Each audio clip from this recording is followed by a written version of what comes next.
This is the Soul Slave army that completely changes Luo Feng's position in the universe. Hello everyone, welcome to my Donghua animation. During the Star Tower arc, Luo Feng builds one of the most terrifying forces in the universe. While he's still just a world master, 13 immortal level soul slaves that become his personal guard team and tactical strike force. Remember, if you're new here, hit that subscribe button. Alright, let's dive into everything you need to know about these 13 immortal soul slaves and see why they matter so much. Let's start with the context that makes this so ridiculous. Luo Feng is a world master. When he enslaves these 13 immortals, that's like being a high school student commanding a team of Navy SEALs. The power gap is absolutely massive. Normal world masters get instantly crushed by immortals because the difference in divine power is just too huge. The key is Luo Feng's soul amplitude of 200. Normal world masters max out around 100 for soul amplitude. With 3200, he's operating at a level that most Immortal Kings can't even reach. This lets him use the 10,000 soul control technique to actually affect immortal level beings, which should be completely impossible at his cultivation realm. What people often miss is that this isn't just about having strong guards. These 13 immortals represent permanent power additions that can never be taken away. Once enslaved, they're his forever. They can't betray him, can't be stolen by enemies, and can't even be resurrected, if killed because their souls no longer belong to themselves. Heavy Arrow is the most important soul slave Luo Feng captures, bar none. He's a Limit Immortal King, over 8 meters tall, silver robe, black mask with intricate engravings, bow and arrow specialist from the automaton race camp. When Luo Feng enslaves him by reducing his divine body to 12% through Fire God Origin Crystal and poison attacks, everything changes. Here's what people don't realize.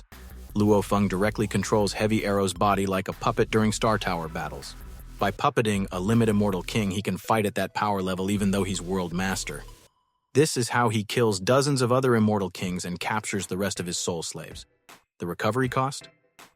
Over 120 billion mixed Yuan units just to restore Heavy Arrow's divine body. That's astronomical wealth. But the Virtual Universe Company, backing and Primal Chaos City leader resources make it possible.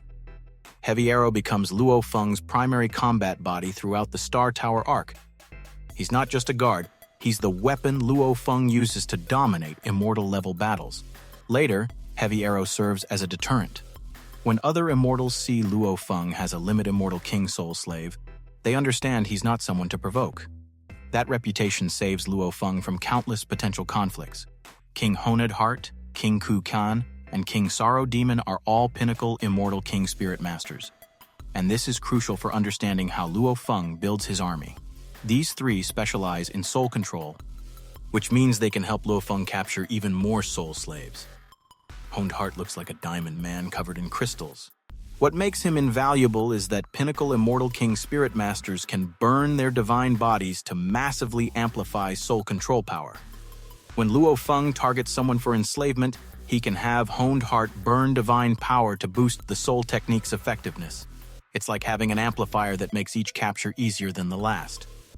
The compound growth effect is what people miss. Luo Feng uses existing soul slaves to capture new ones. When he wants to enslave King Tian Zhen, he sends these 3 spirit masters to forcibly restrain Tian Zhen after weakening him. 3 pinnacle Immortal King. Spirit masters working together can overwhelm another Immortal King long enough for Luo Feng to land the enslavement technique. Ku Kan appears black-robed and stone-like, while Sorrow Demon specializes in soul attacks. Together they form the core team that enables exponential growth in Luo Feng's soul slave collection. Each new spirit master slave makes the next enslavement operation smoother. Tian Zhen tried to betray Luo Feng at Star Tower using an elaborate trap with Qimang Wang, but ends up enslaved instead. What matters more than the betrayal story is what Tian Zhen brings to the team. He's a master of illusion and soul attacks with power comparable to the highest Immortal Kings. Having an illusion specialist as a soul slave means Luo Feng gains capabilities he doesn't naturally possess. Tian Zhen can create false scenarios, manipulate perceptions, and launch devastating soul-based attacks. This diversifies Luo Feng's tactical options beyond just raw power. The irony that Tian Zhen used deception to try killing Luo Feng, then became his eternal slave, is important for understanding soul slavery's permanence. There's no undo button. Tian Zhen will view Luo Feng as the greatest master forever and use all his illusionist abilities in Luo Feng's service. What people often overlook is that Tian Zhen's expertise makes future enslavements easier. His soul attack mastery combines with the Spirit Master trio to create overwhelming force when targeting new candidates. It's strategic team building, not just random power collection. Extreme Rainbow represents an often missed aspect of soul slaves. They retain all their previous knowledge and expertise. When Luo Feng needs to name his 10,000-star sermon map treasure, he releases Extreme Rainbow and Honed Heart to get their advice. These beings have millions of years of experience across the universe. This shows Luo Feng's smart use of resources. He doesn't just treat soul slaves as combat tools, he leverages their accumulated wisdom for decision-making, treasure evaluation, and strategic planning. Extreme Rainbow likely has specialized knowledge in specific laws or treasure types that complements Luo Feng's own understanding. The fact that soul slaves keep their personalities means they can provide genuine insights rather than just following orders blindly. They want to help their master succeed, so they offer their best advice. It's like having a council of ancient experts who are absolutely loyal and can't betray you. The remaining soul slaves, King Zhenzhong, King Metal Flag, King Jihong, King Mountain Howl, and King Fushui, complete Luo Feng's 13 Immortal Guard team. Each brings specialized abilities that create a versatile tactical force. What people miss about having exactly 13 Immortal Soul Slaves is the deployment flexibility. Luo Feng can station some at his mansion on Bauhinia Island for protection. Remember, Honed Heart warns other heirs not to steal Luo Feng's treasures after Venerable Mud Swallowing's assassination attempt. Others form strike teams for specific missions. Some provide specialized support like law comprehension, expertise, or treasure identification. The total investment to maintain 13 Immortals is astronomical.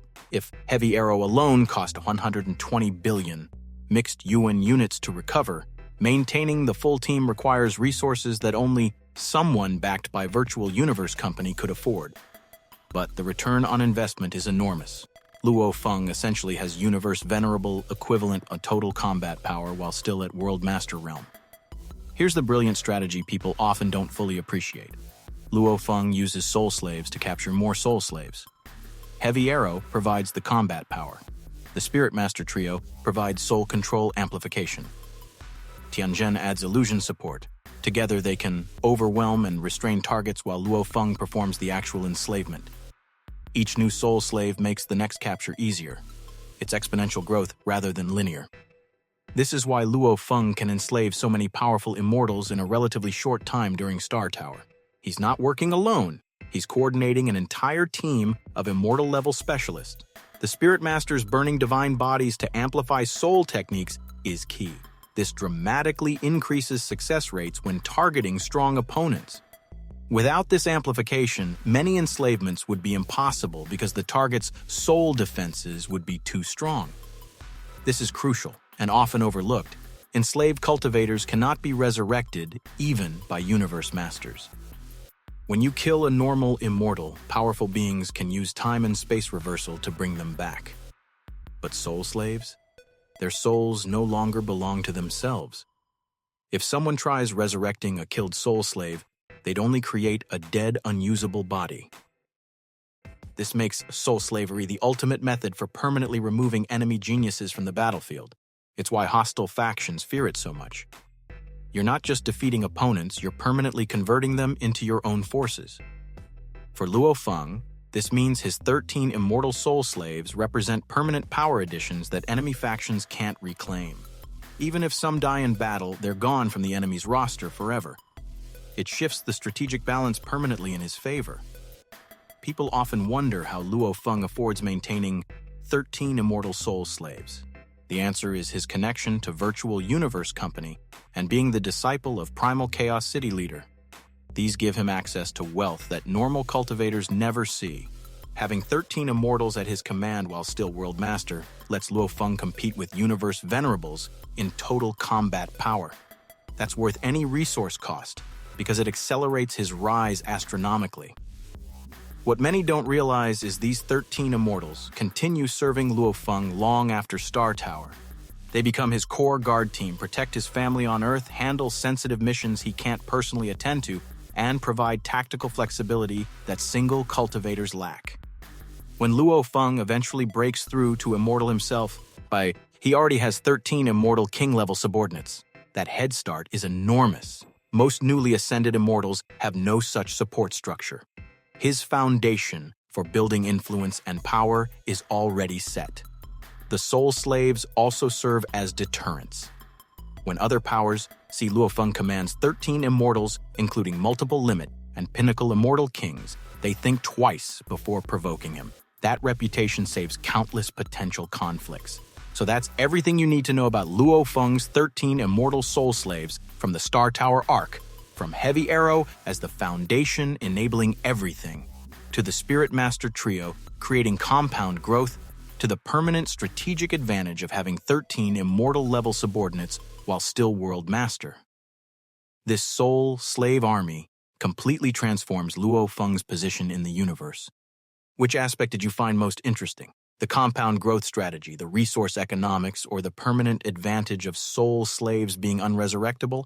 Drop your thoughts in the comments.